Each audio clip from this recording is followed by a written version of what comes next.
Tania Jalbert-Sanson, agente de promotion de la santé pour la Côte de Gaspé. Aujourd'hui, nous venons vous présenter le thème de notre dernière escale gaspésienne et madénienne de Cap sur notre santé, la résilience. Comme tout le monde le sait, la flambée de la COVID-19 au niveau international a contraint l'ensemble de la population à modifier ses habitudes. Cela a chamboulé le quotidien de tous et chacun à différents niveaux. Dès le départ, plusieurs mesures de protection de la population ont amené plusieurs d'entre nous à être isolés, à cesser leur travail, à suivre des cours en ligne. Par exemple, nous, les agents de promotion de la santé, nous avons dû bâtir une nouvelle équipe à distance. Nous avons fait la connaissance de nos équipes de travail en virtuel. Bref, nous avons dû, malgré nous, faire preuve d'une grande résilience. Mais qu'est-ce que c'est la résilience? Je vous laisse avec ma collègue Julie Franqueur. Bonjour. Mais qu'est-ce que la résilience? Selon Pascal Brion, qui est psychologue, chercheur et professeur d'université, pour elle, être résilient, c'est d'avoir la capacité de rebondir, à encaisser, puis à revenir à notre niveau d'avant. Être résilient, c'est savoir faire preuve de souplesse émotionnelle, de souplesse cognitive, de savoir reconnaître nos émotions, nos sensations physiques. Et ce qui fait la grande différence, c'est notre tolérance à l'incertitude. Pour elle, l'humour, la capacité à rire, l'humour noir, l'autodérision sont toutes des formes de résilience. Pour Tina Montreuil, qui est également psychologue, chercheur et enseignante à l'université, pour elle, on entend souvent qu'une personne est résiliente, c'est qu'elle passe plus facilement à travers les épreuves. C'est quelque chose qu'on peut acquérir et développer, la résilience, selon elle.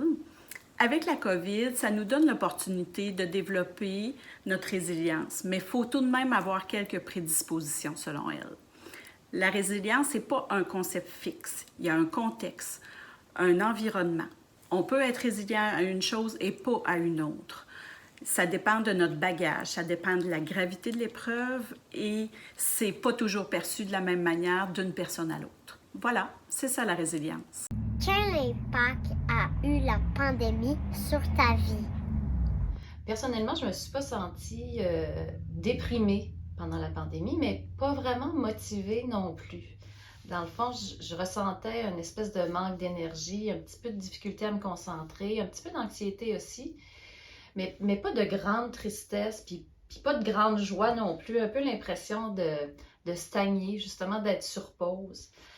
Puis à un moment donné, j'ai lu un article, ça m'a vraiment fait du bien de savoir qu'on était vraiment plusieurs dans la population à avoir vécu ce sentiment-là, et ça s'appelle la langueur. Comment se pratiquer à devenir résilient? Une façon d'activer la résilience dans une crise, entre autres, c'est d'essayer de s'en sortir. Quand on n'est pas pris à gérer la crise elle-même, d'essayer de se donner un espace pour se reconnecter avec soi, avec le moment ou avec la nature, pour respirer un peu.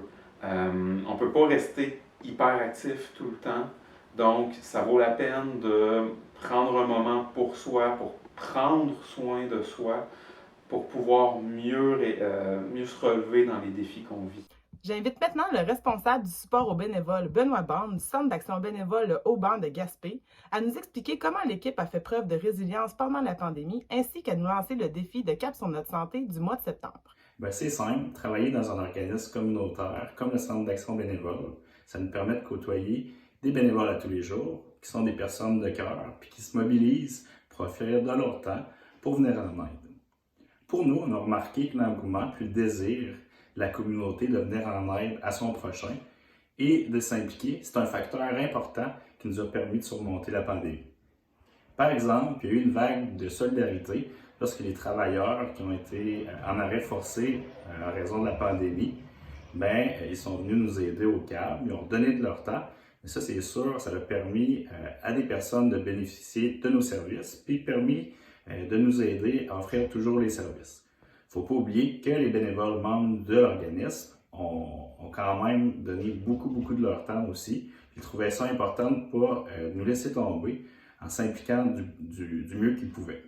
On a même eu des témoignages de bénévoles qui nous ont dit comment que le fait de s'impliquer, ça leur avait permis de passer à travers la pandémie, en se sentant utile, en donnant de son temps, puis surtout en aidant les personnes aînées à domicile, ça leur a fait un grand bien. C'est dans des situations comme ça, puis ces témoignages-là, ça représente vraiment la résilience selon moi. C'est une preuve que le bénévolat, ça nous fait du bien à soi-même, mais ça fait du bien aussi aux autres, aux personnes qu'on aide. Maintenant, je vous lance ce défi de nous raconter à votre tour comment vous avez fait pour augmenter votre résilience.